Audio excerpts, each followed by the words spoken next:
Just going to go down the list, and first up, Mr. William Waterway.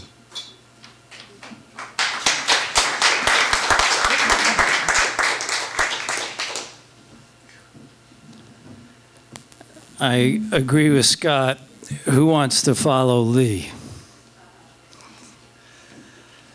I've seen a lot of poets come and go here over the past 36 years, and I've never seen a poet like Lee McCormack.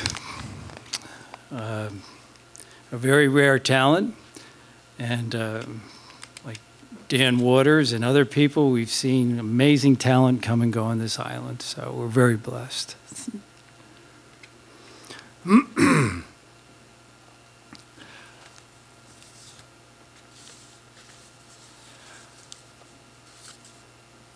To segue off of Lee's work, I'll start with a poem called Mind Mysteries. And certainly our minds are a mystery. We try to solve the riddle of what they are with our minds.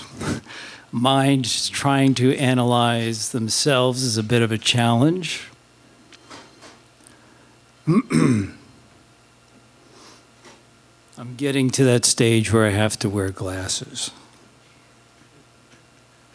I just turned the corner. So these are number ones, you know. Good suggestion, Marianne. Do you do that? You do. Thank you. Mind mysteries. Sleep. Crucial to our survival. Without it, we die. So next time you sleep in, remember it's akin to mini hibernation. Dreams and the stuff they are made. And why we dream is for sure obscure. But yet, we know during deep sleep, our minds are busy creating memorable moments during rapid eye movements.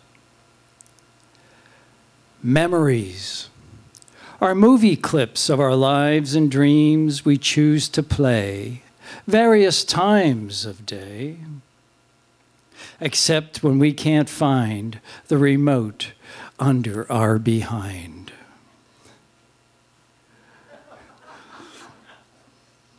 Laughter, one of the least understood of human behaviors. A reflex, a spasm, similar to crying or having an orgasm.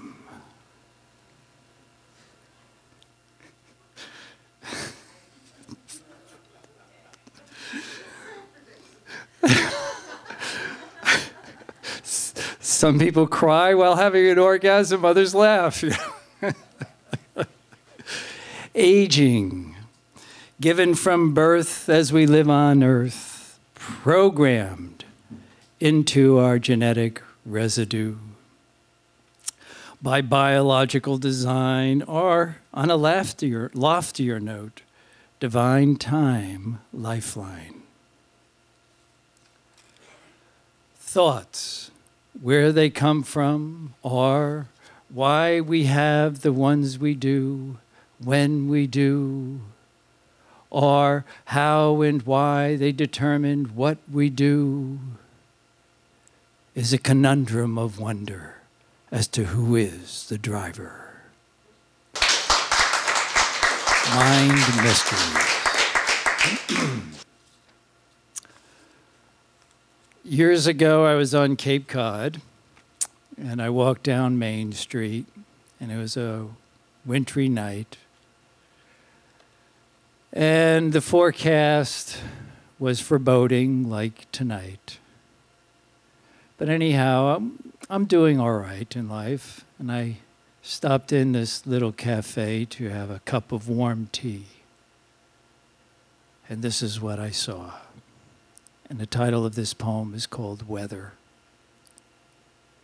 From padded window seat inside cafe, a cup of tea warms my hands as cold winds shuffle sidewalk leaves. 2 tables away sit 2 men, one in October years, one other in May. Soiled clothes, old scuffed shoes, weathered skin, bloodshot eyes, hair disheveled. The older begins reading to the younger, from newspaper wrinkled by other hands. Rain and wind coming in tonight from the west. Tomorrow clearing with temperatures in high 30s. Toward evening dropping to low 30s. Saturday sunny in low 40s. The young man's grizzled, chiseled face, seemingly stoic, suddenly tightened with the words, Sunday, high 20s, snow mixed with sleet.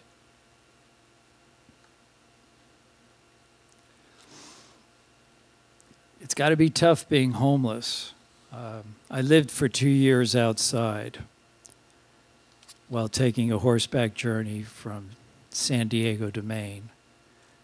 And living outside 24 hours a day, 7 days a week for almost 2 years, you visit an alternative reality. And I met a lot of homeless people along the trail. And it's a tough life. On a loftier note, lived in a cabin here for 10 years with no electricity, with a hand pump outside for water, an outhouse, a wood stove. It was a one-room cabin, a wood stove to keep warm. And upstairs, I would crack the window a little bit so I could get fresh air because of the wood stove that would consume the oxygen in the one room. And this poem came from that. It's called Winter's Love. While halfway sleeping and waking, I feel your sensual caress. Your vibrations gently sweeping my face with our world's finest lace. So magically fine is your makeup, so limited our time. Upon yours touching mine, there's melting beyond ours to define.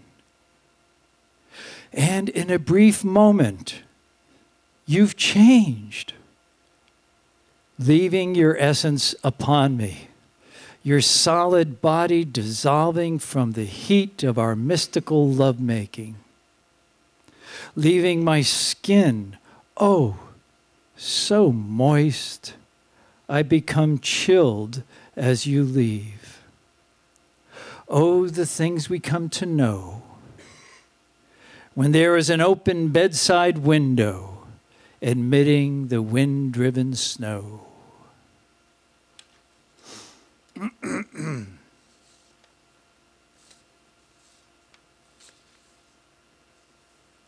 I'll close with the audience.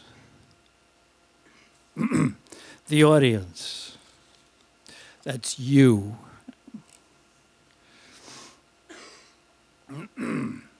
As I stand here facing the audience, I see your eyes, captured in light, watching me as you listen to my voice. I wonder, do you think I am boring, sublime, funny? Perhaps you are thinking, can't wait till this dude is done. Oh no, do I have to suffer through another poem? I really can't figure out what they're saying anyhow. Or the audience may be thinking, what he's saying makes sense, even though it's really nothing new to me. But his delivery isn't too bad. And besides, he provides entertainment to help me pass some island time. Yes, the audience, they're out there, breathing, watching, listening, thinking, judging, occasionally laughing or moaning.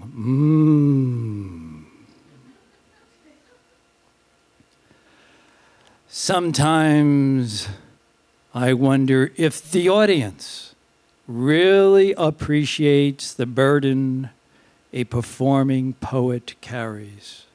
For without someone or something for the audience to focus on, it would be impossible for the audience to exist. I sometimes wonder, is it possible for a poet to create an audience?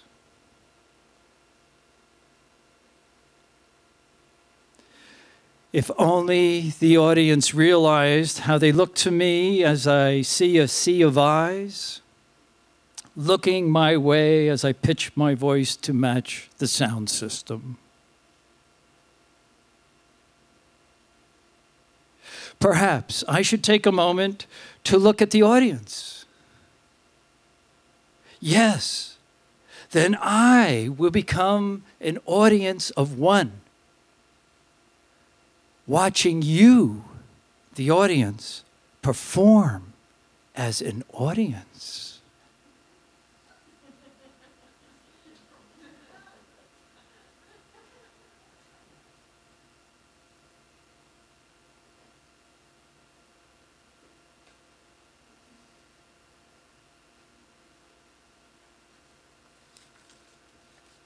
In this fashion, you, the audience, will become one living being that is a source of my entertainment.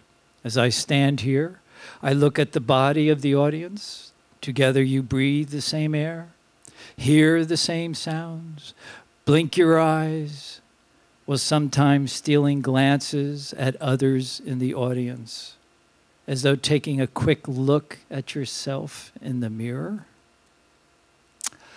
I wonder, what is the real reason why each member of this audience is here tonight?